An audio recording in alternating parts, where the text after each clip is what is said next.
Welcome, everyone. Thank you for joining us today here at Pepperdine Graziadio Business School Executive Speaker Series. We're very excited to host for you today. I'm James Siegel. Today's topic is entrepreneurship. As a serial entrepreneur, James is going to introduce to us his current project, his current company, and then we'll trace back a little bit on his history and the different companies that he's started before and sold, as well as some of the mindset that is required. And so he's as part of a sort of welcome guest today. So we want to welcome you today to today's series session. So I'm going to hand this off to James to tell us, first of all, about your current company, OpenPath, and give us a presentation on what that company is doing right now. So, excellent. It's a 3.5-hour presentation. Most of it I do with grunts and groans and some, really weird sort of flashing lights. So it'll be fun for everyone. Hopefully everyone's caffeinated. Hey there, folks. It's nice to virtually present to you. I'm going to tell you a little bit about my latest company, OpenPath, and I'm going to go through a quick slide deck. Aram, just cut me off if I'm going too far along here. I will try to make it as succinct as I can. You can see it fine? All right. So OpenPath is an access control company. For those of you who use an ID badge to get into your building, we are the access control system that makes that badge work. So when there's a reader that's on a door, it reads the badge, it connects to a panel that's in the IT closet, and those two pieces of hardware then talk to an access control software system that has all of the approved people sort of listed in it, and it makes sure that you have permission to go in and out of that building, and it connects to the lock on the door or the garage gate or the turnstile or whatever entry is being opened. So my partners and I don't come from the access control world. We're actually serial tech entrepreneurs. We've been working together for 20 years. This is the 4th business that we've built together. And in putting this together, we ended up raising a lot of outside capital, not by design. We kind of planned to finance it ourselves, but we're kind of lucky to have a lot of folks who had invested in us in the past want to come along for the ride this time, as well as some folks who saw what we were doing and thought it was a good idea and threw some money at it. So we raised $63 million in 3 different financing rounds over the last 4 years. We started the company 4 years ago officially, but only launched commercially 2.5 years ago in the summer of 2018. So we've been at it for a relatively short amount of time. When you take a look at kind of where we have deployed in that short amount of time, our access control system is now deployed across 30 million square feet of office space on about 18,000 doors with about 600,000 people every day using it to unlock and go into their buildings. When you think about the kind of buildings that we're in, it's mostly focused on what I would call commercial real estate. So not your home, and for the most part, not your apartment, although we will do an apartment building. It's big office buildings, large venues like the Forum, hospitals, universities, all kinds of different companies, organizations, fire stations, police stations, houses of worship, gyms, you name it. But like a sort of interesting swath of different companies and buildings that have deployed our systems. And you can kind of see it's across different verticals, right? And what's interesting is that when you build a solution and you kind of start to launch a company and target a market, you have to think about where the biggest total addressable market is. And more importantly, what capability or feature or hardware you want to build that allows you to target that market, but also pivot and scale. And so when we looked at entering this category, we built a commercial grade solution, meaning we didn't build something that you can buy at Lowe's or Home Depot and put in on the door to your home. We built something that you would put into the front door of a huge skyscraper that would be opened 10,000 times a day. So commercial grade. And the reason we did that was we figured if we ever needed to go down market, it's a lot easier to go down market from a commercial grade solution to a home solution than it is to take a home solution and bring it up to a commercial grade. So that's kind of the thinking behind that. We got into this category because we ourselves are frustrated badge users. So my last company, it was called Edgecast Networks. It's a content delivery network. And we sold it to Verizon for about $400 million back in 2013. So here we are, we're part of Verizon. And I had 110 data centers, 20 offices. and about 130 badges. So my business partner, Alex, and I, these were just the 5 badges that we would use just to get into our local office here in Playa Vista. And we're like, wow, this is annoying, carrying these things around all the time. More importantly, we had a full-time employee dedicated to just badges. She was printing badges, issuing badges, revoking badges, collecting badges, organizing badges. Badges were her life, and she was not happy about that. We could have found better things for her to do. And then badges are not secure. This is a 40-year-old RFID technology. You can copy a badge at the local Ralph's supermarket, and this is the one down the street from me, for 10 bucks.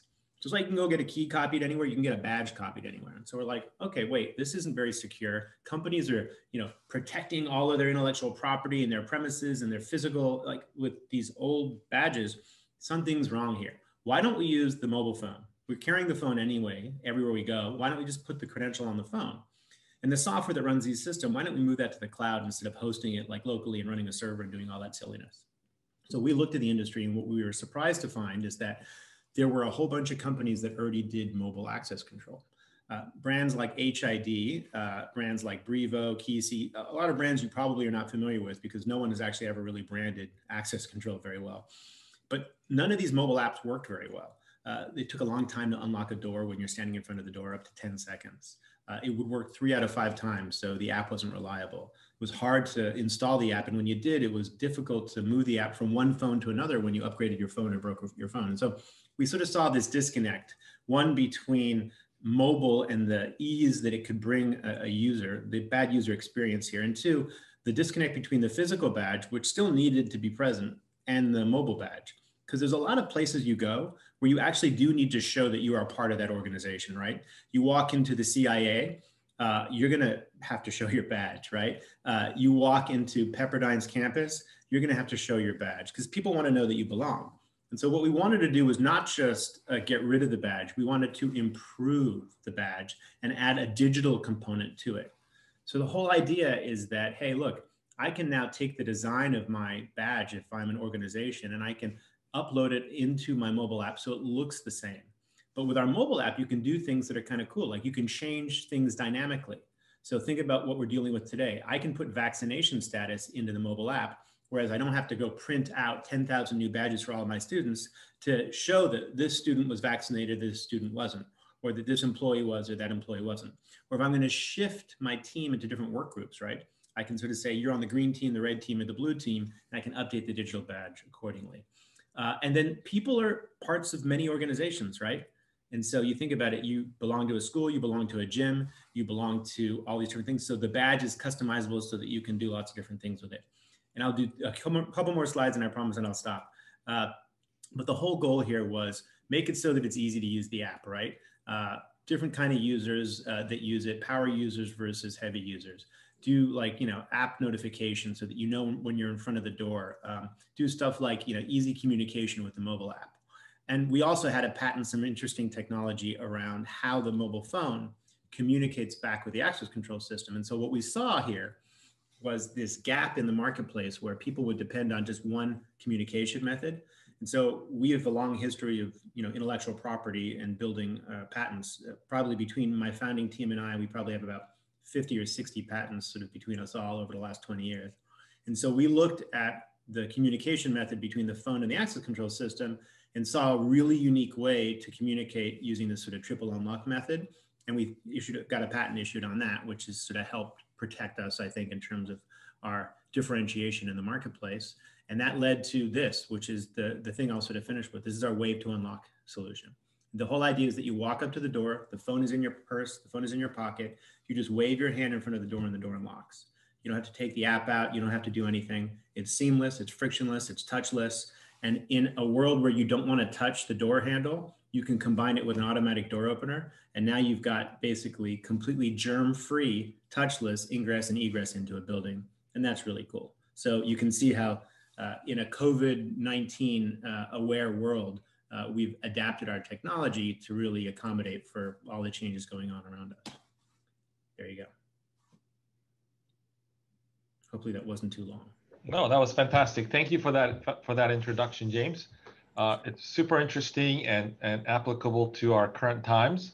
And maybe you can tell us about an actual client of yours that have adopted this, especially in the, for as a school university for us, I can see how this might apply to educational institutions as well. So perhaps maybe a client of yours that you ended up, implementing the system, and some of the other, this is sort of physical security space, but I think you do a lot more than that. So maybe a brief description, a little bit more in depth into the technology behind it and how overall security system is what your company handles. So that would be helpful.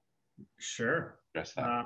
And so I guess maybe just a quick and easy way to do it. And by the way, we're an LA-based company. So we were founders all living here in Los Angeles. This is kind of where we've been building all of our companies. Our offices are in Culver City area. And so, again, I was going to share, this is just me giving you a sense of the kind of companies and organizations that use us, right? So this is our customer page. Enterprise companies like Stamps.com have rolled us out across their entire sort of, offices. Co-working companies like Novell Co-working, big pharmaceutical companies like Precision Science that actually has labs and they make drugs. University of Virginia, UVA, their research institute where they're actually sort of studying cures for COVID, are using us in their labs. You've got, big kind of companies like Bird that do scooters. Real estate companies, the Ronald Reagan Library, Domino's Pizza rolls us out across their pizza chain, which is super cool. I'll actually see if this page will open, but of course, when I want it to, it doesn't. So this is kind of cool. You can kind of get a sense. Actually, Abraham, can I play a video for a minute? Would that be cool? Please. Yes, of course. Okay.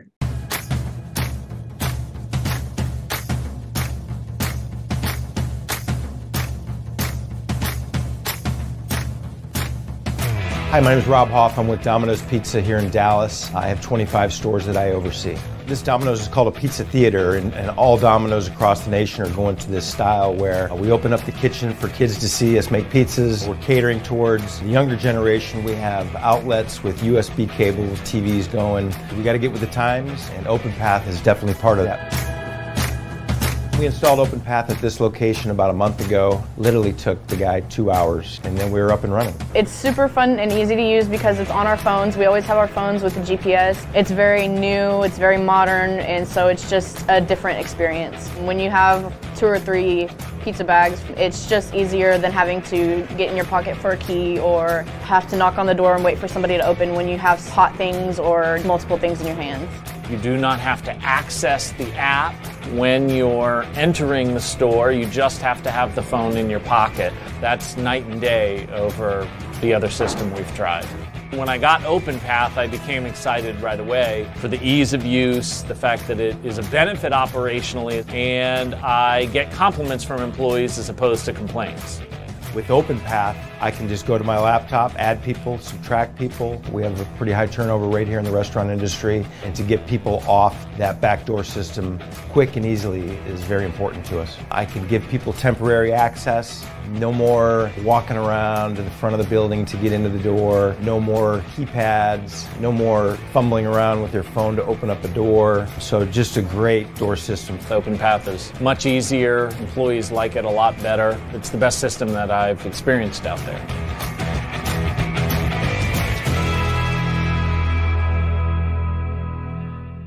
So exactly what I'm sure everybody was excited to hear about today, how you unlock doors at your office. And so I don't know if I answered your question, but you can kind of see the kind of companies that use us. Yeah.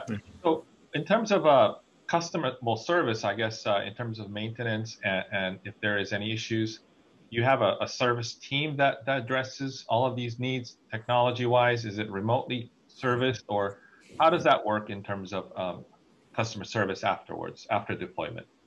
Yeah, so we are a vendor who makes the hardware and the software, and then we are represented in our go-to-market model by a channel of system integrators, low voltage electricians, locksmiths, and security professionals who install and deploy these systems.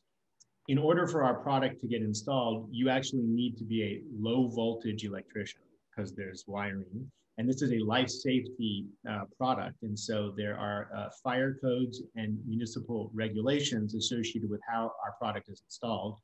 And so all of our sales channel partners are certified on our platform and are licensed to perform low voltage and fire safety installs in the different geographies all over that, do this. And so we had to go out as a new brand, and we had to go introduce ourselves to all of these electricians and access control folks and convince them that they should take our brand into their portfolio and offer us. So the way we did that was we did a lot of demand gen and lead gen on our own to get customers, end users, excited about the value proposition that OpenPath offers. And then we're able to turn around to some, low voltage guy in Albuquerque, New Mexico, or Tampa, Florida, or wherever, and say, hey, we've got a customer who wants this system. We don't know you, you don't know us. Would you go install it for us and take a look at it? And that's how we built out our reseller channel, and it was super effective. We have 24/7 customer support and technical support ourselves, and we support both the end customer as well as our channel. But our channel is really the one who is touching the end customer in terms of the wiring, the install, the ongoing support, and we're really much more a channel support model. Got it. Thank you. So you said the company is about 4 years old, and you're just describing the process it takes to get your customers and clients and the different channels. And I'm sure this is not new to you. So, and some of our students, and obviously for most of us, we are interested in sort of your history of entrepreneurship. How'd you get started? How young were you?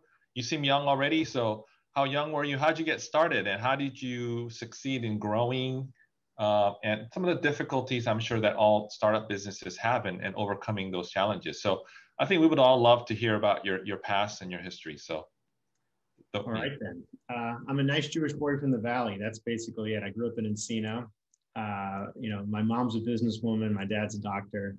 I'm a huge disappointment because I'm not a doctor. And I'm sure many of you can kind of relate to that. I went to Johns Hopkins for undergrad. My parents were really excited because they thought maybe he's going to be a doctor. I studied international relations and Spanish there. I'm not a doctor. I got out of undergrad and started working at Mattel Toys. I was a brand manager for Hot Wheels straight out of college. And that was the best job ever. 5 years at Mattel, working there, making toys was just so much fun. And after a while, I kind of realized that I needed to get a little bit more acumen on the business side than just my work experience. And so I convinced them that I should leave and go to business school and they should pay for it. So they actually paid for my business school. I went to Harvard Business School for 2 years full time. Spent my summer working at Target stores as a toy buyer in Minneapolis. And then got out and was supposed to go, back to Mattel for my indentured servitude there. But one thing led to another, and a buddy of mine convinced me to come join his startup web hosting company. And I'm like, all right, what the heck, the internet's happening, it seems like a pretty good time. So I left Mattel, had to pay them back for all of that, and came on as the VP of marketing for this web hosting company called Virtualis here in Los Angeles. It ended up being a crazy ride because I realized shortly after joining that they had blown through a lot of their venture money, made some bad decisions. Sales were stalled, growth was stalled, but they had hired a lot of folks. And so when the dust settled, I ended up as president and COO of the company. We ended up turning the business around and very quickly sort of tripling sales, hiring an investment bank and selling it. And we sold it for a ton of money 2 months before the bubble burst in 2000. And that, for those of you who weren't around then, that was the first internet bubble. We all, Abraham remembers that. I remember it. It wasn't pretty. And so then I had met some other entrepreneurs along the way who were competitors of mine, who were running another web hosting company. And so we got together and started a software company called KnowledgeBase, hosted CRM solution. Basically, if you go to any kind of website and you type in the search engine to go to their online knowledge base for customer support, that was our software. We had big companies like Microsoft and Dell and United Airlines that used it. We became the market leader in the tiniest little market called knowledge management. After 5 years of working our asses off every single day, my partner and I looked at each other and said, wow, we've got this bootstrap little software company that's just fine. But for the amount of work we do every day, we could be going after an opportunity that could make us billions. Why are we doing this? So we sold the company, and it was a nice, win. It was fine. But we got the band back together in 2005 and sort of said, okay, let's look for an opportunity that's got a huge addressable market. And video at the time was super hot. YouTube was, just, taking off. And we thought of a great idea for a video website. It was a really bad idea, but it was a great idea called DareTube. And the whole idea was that you could basically send video dares back and forth to your friends. Like, okay, I did this cool skateboard trip. I triple dare you to go do something cooler. Or I drink 2 beers, you drink 3, or whatever it's going to be. And thought that was the key to new user-generated content that would be really cool. So we called up the content delivery networks who would provide us with the streaming infrastructure. One of the leading companies in the space called Akamai. Another one was called Limelight, another one called VitalStream. And we were trying to give them money to buy their services. And I called Akamai every single day, twice a day for 2 weeks, and they wouldn't answer the phone. They wouldn't respond back. I couldn't get a hold of a salesperson in order to buy their product. Same with Limelight, same with VitalStream, all this stuff. And I'm just like, wow. Finally, we got a hold of somebody at Limelight who answered the phone, and they said, look, I don't know who you guys are, but tell you what, we'll sell you 100 megabits per second of bandwidth for $10,000 a month, 2-year contract, minimum guaranteed, which is, if you don't already know, a complete ripoff. And so hung up the phone, partner and I looked at each other and said, forget DareTube, we're going to go start a CDN. And so, given our background in web infrastructure, we kind of knew how to do it. And so we built a content delivery network called Edgecast. And by the time we sold the company to Verizon in 2013, we were carrying 5 to 7% of the global internet on the network we built. And it's now like a huge network that's part of Verizon. And after that, we got the band back together again and kind of said, okay, what's the next problem? That's when we started OpenPath. So I'm a business guy. I'm a marketing person by origin and have learned technology along the way. My business partner, Alex, is a product visionary. He's good at finance, good at, understanding tech, and just good at everything, although don't tell him I said that. And then my other business partners, in this case, I have a chief technology officer who was our CTO at the last company. He's just an amazing coder. And my chief security officer is basically an amazing security hacker and really has domain experience in this area. And my head of sales is my also business partner. So there's 5 founders in this company. So you can imagine you're splitting up the equity 5 ways, but you're also splitting up the risk 5 ways, which is, I think, good. And we really love working together. And that's probably one of the reasons we keep doing it.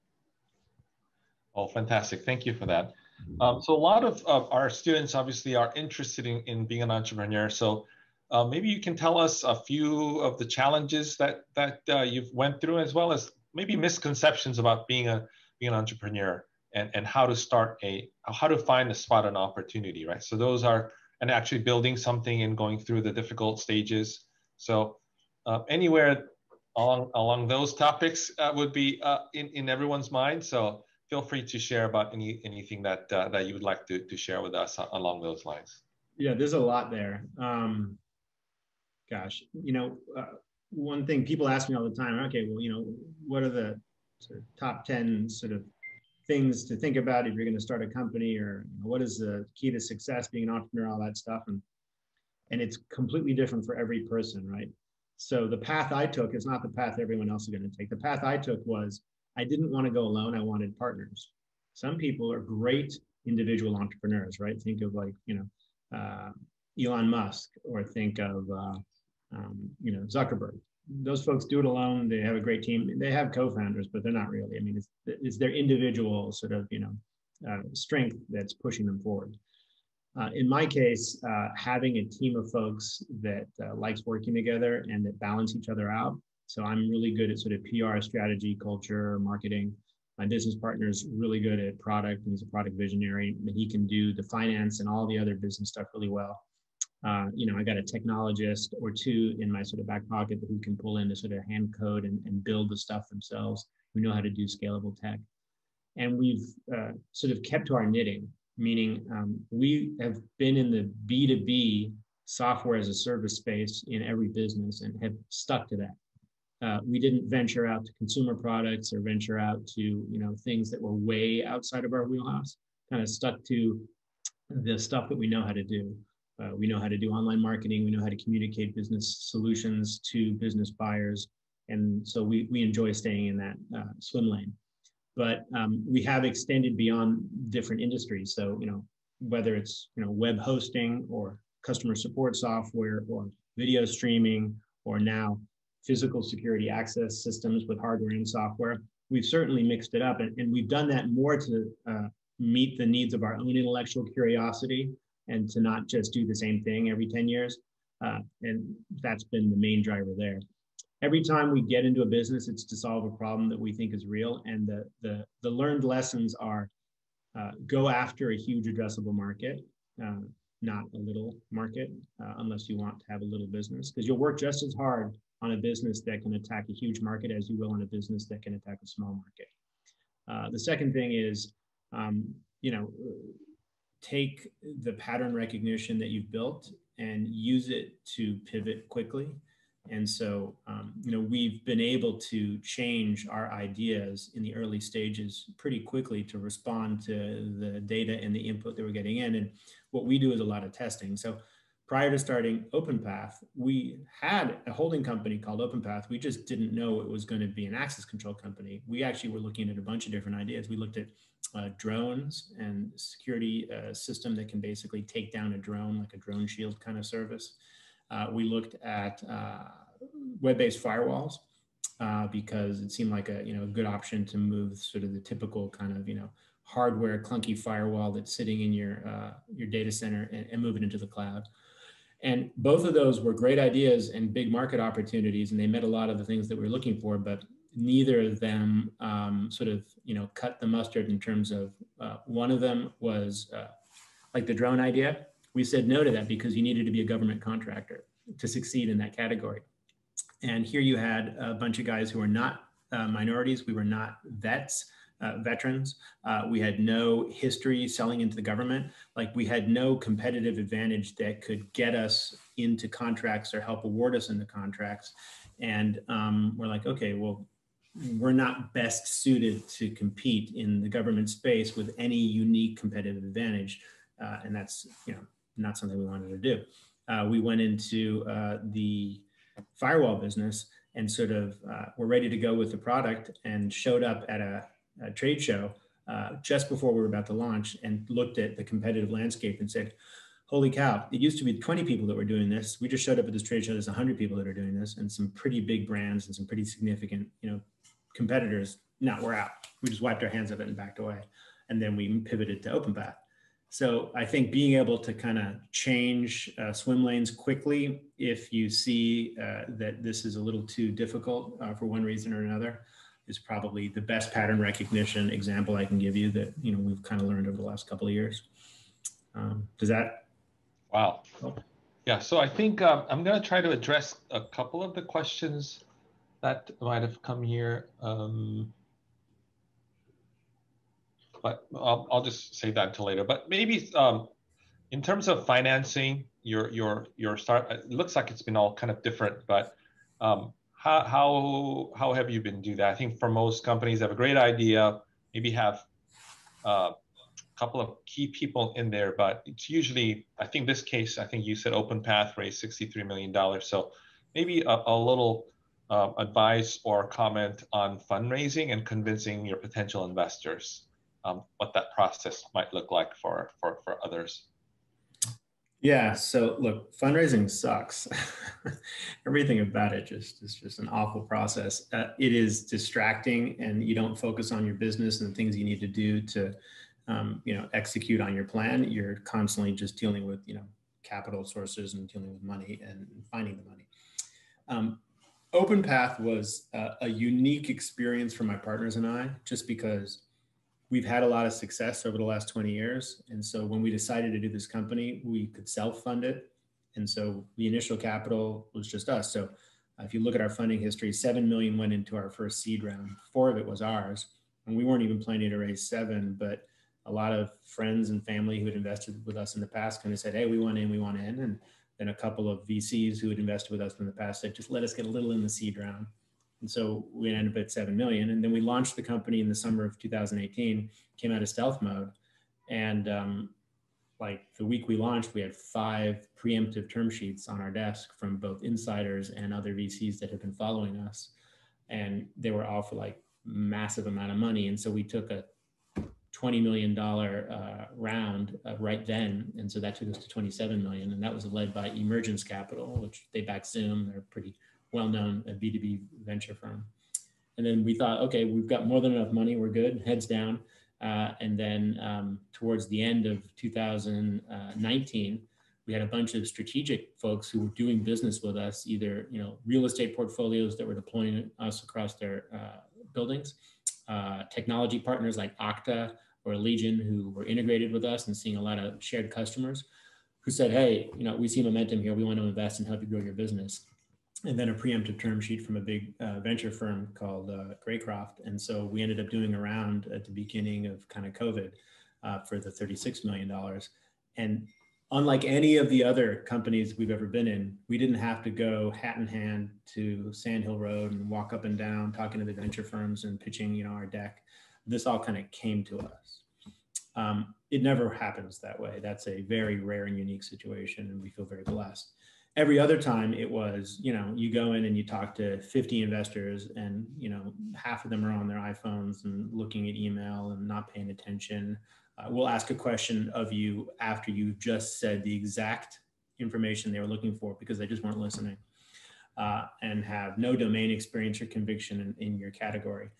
And then, one of them just ends up liking it and they find that they have conviction and they pitch it to their partners and convince them that this is where they need to be. And then you fundraise. So that's how it was every other time, not this time. I will say that, bootstrapping, which is what we did in our second company, Knowledge Base, was a lot less stressful, believe it or not, than having venture money, because you are very efficient in how you use capital. And you don't have anyone but yourself breathing over your neck. And you cannot put your foot down on the gas to the extent that you would like to. But if the tide is rising, all boats will lift. And so I think that if you're in the right category and you can do it with enough time and patience, it's really cool to bootstrap. We haven't been able to do that in this business. We had to execute very quickly to try to get on as many doors as we could. So we took a lot of money to provide accelerant to build out a sales team ahead of demand. So yeah, I think that, I don't know if that answers all your questions, but that's just some thoughts on fundraising. Great, thank you. Just one related, maybe technology question that you may want to address or might talk about, which is sort of this whole blockchain technology, which keeps track of, potentially keep track of every transaction. It's great for logging and things like that. So I was wondering if you see any kind of a cross path there with your company and that sort of area of technology at all in the future. Maybe for now, not so much. For us, if we try to store very little information about our users. And if we do, it's all encrypted. And so blockchain is not as relevant really for us in what we do, but certainly has lots of different applications elsewhere. Got it. It seems like the market is probably endless and limitless right now, especially after COVID. So has things changed after COVID hit for your company? Were you able to operate as usual and perhaps more clients you see or fewer? How do you kind of see your market going forward from here? Yeah, the overall assessment is we went from a nice to have product to a must have product, which is a pretty cool thing. The rate and pace of transactions has been slower than the demand generated and the pipeline we've built, just because we depend on construction. So we depend on people actually being able to, as vendors and tradesmen, move around and actually build stuff.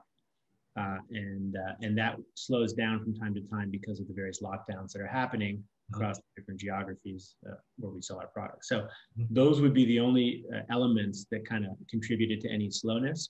But we have seen sort of our sales go the way you want them to, up and to the right. The demand in the pipeline has grown, tremendously. And so I think we're very much in the right place at the right time with the right product. And now it's just a matter of, executing and just capturing all the opportunity. Awesome. I would love to see technology at Pepperdine as well in the near Yes. future. So we have an inside access to your company.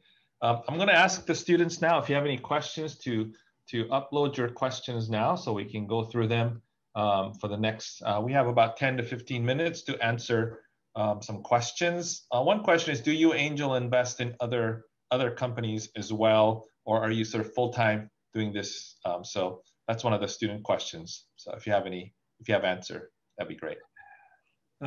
Yeah, so I have put money into startups. Typically, it's folks who I know. And so my friends have succeeded in their angel investing by betting on people they know, like me. And so I'm going to succeed in betting on people I know. I'm probably not a good kind of venture capitalist. Every idea that somebody comes to me with sounds like the best idea ever. And I typically look at with rose-colored glasses, and I'm like, wow, it's a really good idea. If I was doing that, I bet I could kill it. I could just kick butt. This would be great. And I have to remember that not everybody is me and my team, right? And so I've found that if I'm just betting on, if it's a very early stage, if I bet on someone I really know who's just a rock star, then that's better than just trying to bet on the idea. But so I put some money into some folks. Great. We'll see how it does. Early. Yes. One of the students asked, how would you utilize your badge technology with random change, I guess, log changing password PIN requirements? That seems like a technical question. So. Sure. So we have on our mobile app a rotating security certificate that basically changes every time. We have that same rotating security certificate on our panel that's installed in the IT closet, as well as our software on the cloud. And every bit of communication that happens between the mobile phone, the panel, and the cloud is encrypted over TLS. And so no one communication is ever repeatable and the same, because the security certificate rotates constantly. So you can't do a man-in-the-middle attack. You can't sniff the traffic, basically play it back, and then get us to do something, because the encryption and the decryption keys have changed every few minutes. So we use that kind of technology today in order to ensure that we have very secure, unsniffable, and unrepeatable communication. Great. One more question, which is, do you manufacture the hardware internally, domestically, internationally? So I guess one of the hardware questions. Kind of all of it. So as we roll out our initial sort of first versions, we do that onshore here with small fab kind of, groups that can sort of print stuff and push it out. Then as we scale, we go offshore to Taiwan, where we have factories that can build these kind of products at the quality level that we need and at the scale level that we need. And so almost everything we make, except for the sort of metal enclosure and the power panel that powers it, is our own. And so it's our design. We designed it in our own team here locally. We manufacture it with small firms that we like here locally. And then once we've kind of hardened the entire sort of platform, firmware, and hardware, we then move it to scale offshore. Awesome. Okay, so we have just a few more minutes. So I thought I'd leave this last kind of few minutes for you to address to our students, which is, what are some of the entrepreneurial mindset or skills, maybe even your business school experience, that when you reflect that you'd like to tell our students, which is, this kind of mindset is required if you really want to be an entrepreneur.